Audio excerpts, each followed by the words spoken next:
Hello, my friends. So today, I'd like to discuss in a bit more detail one of my main disagreements with the Traditionalist school.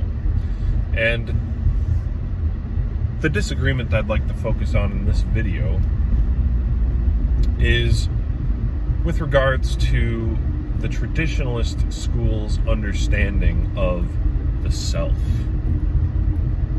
See, the Traditionalist school, and I'm going to focus on René Guénon and his leadership of the Traditionalist school, the way that he understands these concepts, I will take as a good indicator of what the whole school thinks about it.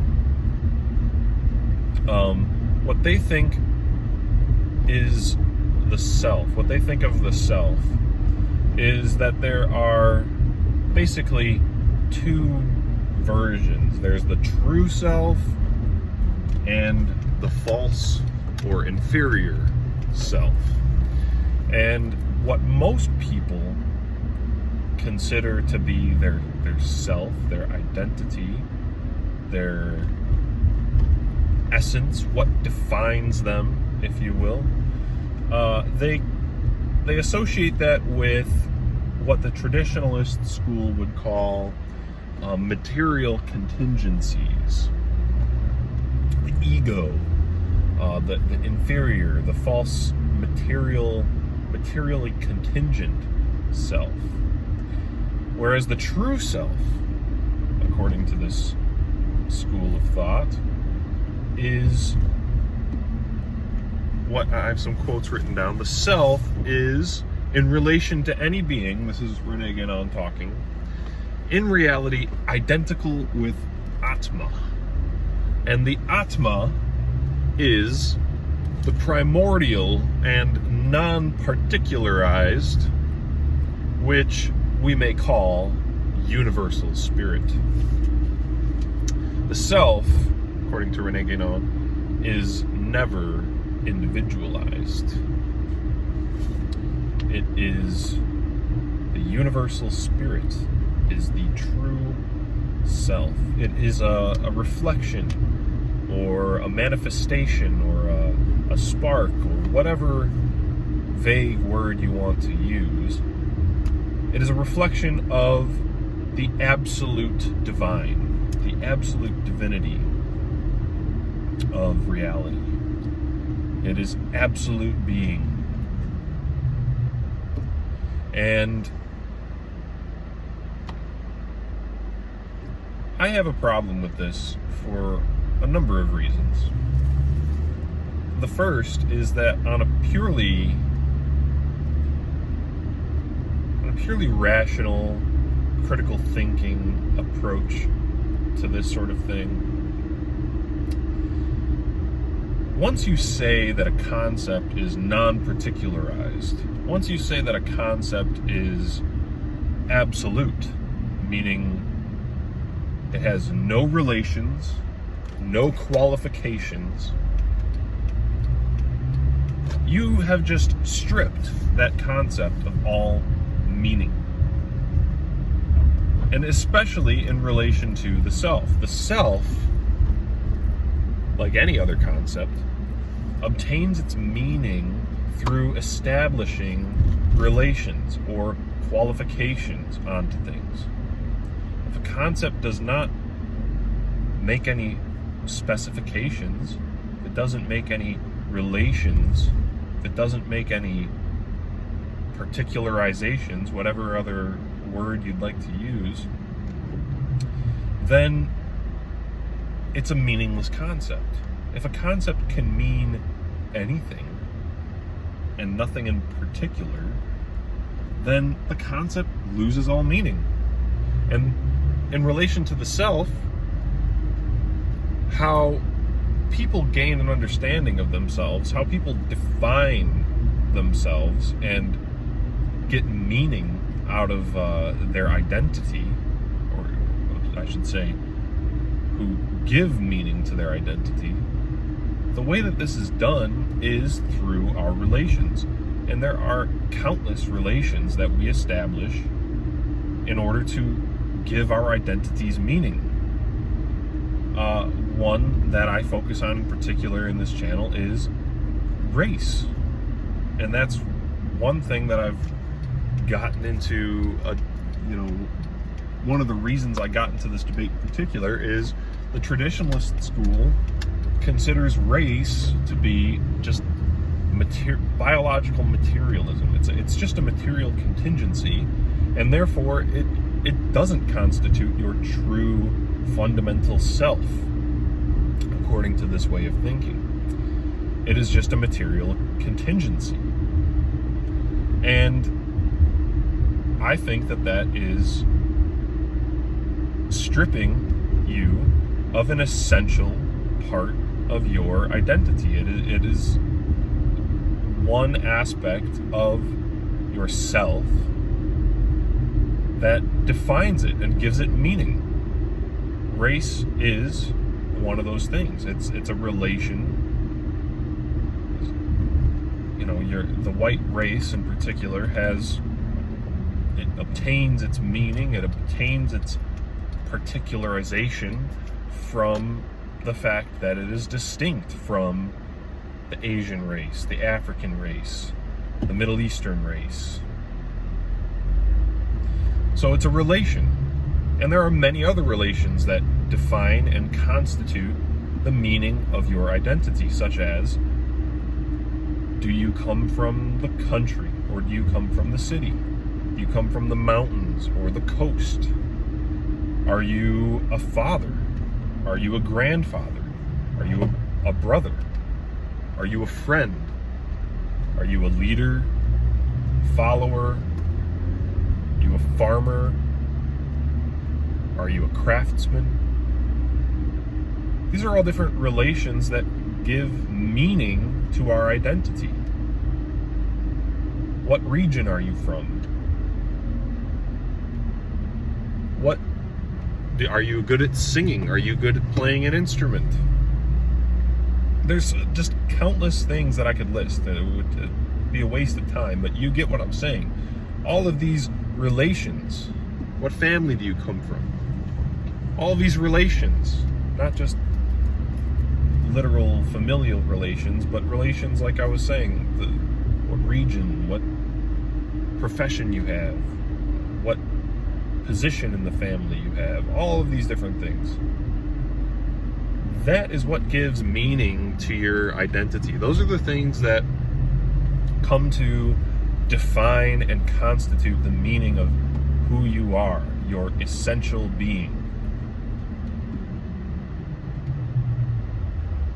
It is not this vague Atman, universal spirit. The way that they put it is often the principle that underlies all of your potentialities or something of that nature. That sort of abstraction is meaningless when you start to define it as absolute, non-particularized. What could it mean if it's absolute and you remove all qualifications, you remove all relations, because that's what absolute means? What meaning is left? None. So, and this is the same with all concepts in general. The self is not special in this regard. Concepts are defined by the relations that they specify. If a concept does not specify anything in particular, then it's meaningless. So that is just the purely rationalistic, critical thinking approach to why I disagree with this concept of the self. It's an empty concept. But there's also just a social, political reason, and this is where sort of my conspiratorial thinking comes into play. And I'm not accusing anyone in particular who follows this as having this particular agenda, but I do think that this way of understanding the self as your true self, the self that religion is meant to get you to identify with,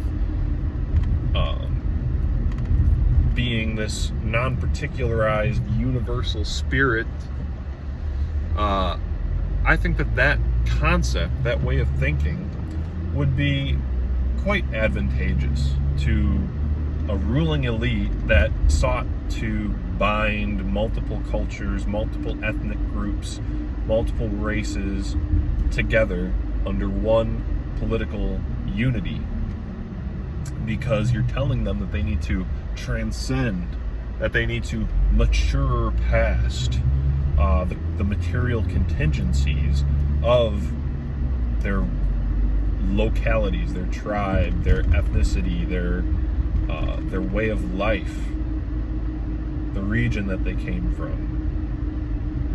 All these things, these material contingencies, ought to be psychologically and spiritually transcended and moved past, and we need to identify instead with this universal spirit and recognize that everyone's self is Atman. Everyone's identity, everyone's self is identical with the universal spirit, Atman. And I think that there would be a political agenda behind this, that it could be used to further a globalist unification, which perhaps would not look like the globalist unification that we see today. And this is something that I mentioned in the previous video with Philosophicat, saying that globalism is not necessarily a bad thing. I'm not saying, I don't think that she likes the way that things are today in the world. I know that she criticizes the way things are today in the world, and the multiculturalism, the degeneracy, all of that. But I personally would not want a world that is unified under one globalist traditionalist order either. Even if the traditionalist order was a whole lot less degenerate, or maybe not even degenerate at all. Maybe it's just this asceticism that traditionalism advocates. I don't want that either. I just want our people to have our land and do things our way. I don't want there to be this grand political order. I think that the whole notion in history, and this is just my opinion now, the whole notion in history of this project of a grand political universal order, and that one group is going to go out there and sort everything out and create the universal order, whether it was Rome, whether it was Alexander, even these white Western figures that are, granted, heroic, are inspirational in a lot of ways, and are a whole lot better, preferable for sure, to what's going on today and the you-know-who's who control the order today. But I still think that this idea was a mistake, and that what we should be doing is just defending our land, keeping to our natural environment, and looking after our own people and doing our own thing in our own place. I think that we do have a natural environment, which is Northern Europe and even Northern North America. I know that some people might disagree with North America, but the North in particular. And we should just stick to ourselves in our own place in the world, and not take on the white man's burden of trying to bring our sense of order to other races. That is a waste of time, and I think it would inevitably end up cycling back, even if it started with a Rome or an Alexander type of situation. It would inevitably cycle back to what's happening today, in my opinion.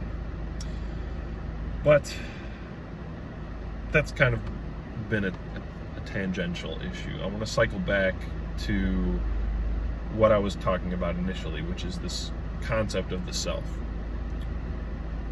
Why do people end up attaching themselves to this notion of the self if, like I'm saying, it has no real meaning. It doesn't.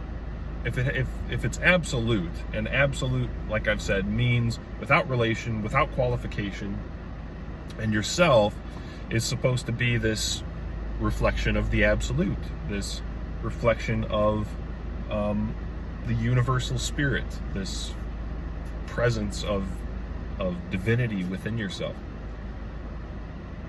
Why is it that people attach themselves to this? I think that the reason people get so attached and very emotional when you question the traditionalist school, like on the last video, I got some very heated comments from people who really get riled up when you try to criticize the traditionalist school or thinkers of the traditionalist school.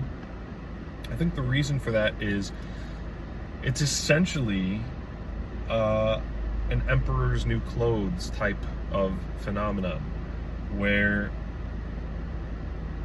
people are presented these ideas with all of the pomp and grandeur of, oh, this is how the great wise men of the ages has thought, and how they've passed down this great wise tradition throughout the centuries and all throughout the world. This is what the great wise men believed, and this is what your ancestors believed, and don't you honor your ancestors? Don't you honor the wise men who created all of this beauty and wonder in the world? And don't you want to be attached to that tradition with all of its grandeur, with all of its magnificence? And it's hard for a certain type of person to look at that and think, you know, I'm going to disagree with this, because that type of hook to those ideas it's hard to resist. So what are you going to say? No, I fuck the great wise men of history? You know, nobody wants to say that. Nobody wants to say I disagree with that, because the response is obviously like, how dare you? Who do you think you are compared to these great wise men? Who do you think you are compared to the great traditions of your ancestors? So there's a high stakes to a disagreement right off the bat. It makes it very hard for people to disagree with.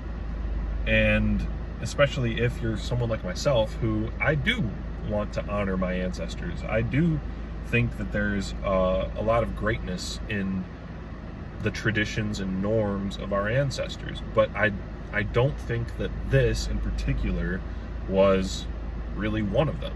I think that this is something that is being presented in this fashion in order to get people like us to just kind of accept it and not think too hard about it. So I think it's, all in all, I think it's an emperor's new clothes type of deal. And it's also the reason why when I bring these things up and have this sort of critique, I get a lot of comments saying nothing more than, you don't understand, or that isn't the right way of understanding it. That isn't, have you ever read this person's complete bibliography? If you haven't read their complete bibliography, then you have no room to disagree. Basically telling you that no matter what way you try to represent their position, the traditionalist school's position, you're not doing it right, because if you're doing it in a way that you can then argue against and refute, then it must not have been right, is how it seems. So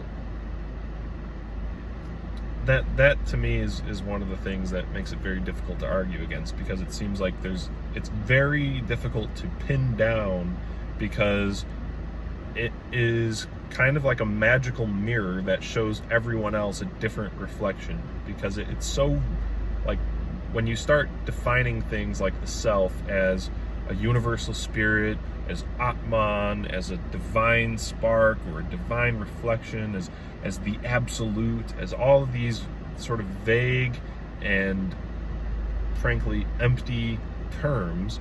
Everyone else gets their own sort of impression from it, and it's hard for anyone to be on the same page. So when you present it in a certain way, I think a lot of people hear that and immediately think that, oh, you're misrepresenting it, because they got a different impression from this magic mirror that shows everyone something that they want to see, something that they is colored by their preconceptions and prejudices. And that makes it very hard to argue against.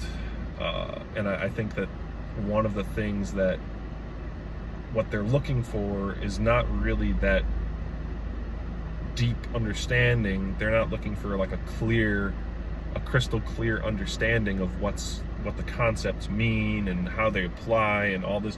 They're kind of just lured by the authority, like I was saying. And the people who are lured by that authority will just sort of disagree with anything that disagrees with their authority figure, and go through the whole process that I just described. So I've rambled a bit longer than I was expecting to on this video, but I hope that you got something out of it.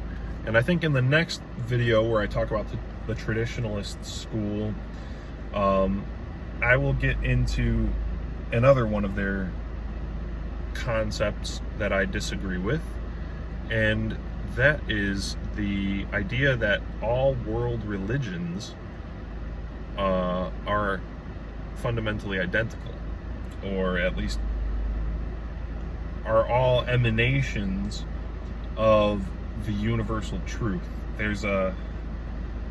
I'll include a little screen cap of something from Keith Wood's video on the Traditionalist school that he released a few days after I released my critique. It's interesting timing for that. But there's a picture of this all-seeing eye looking pyramid where it shows universal truth at the top, and it sort of like breaks into different rays, and each ray, it says like Christianity, Judaism, Islam, Buddhism, Hinduism, Taoism.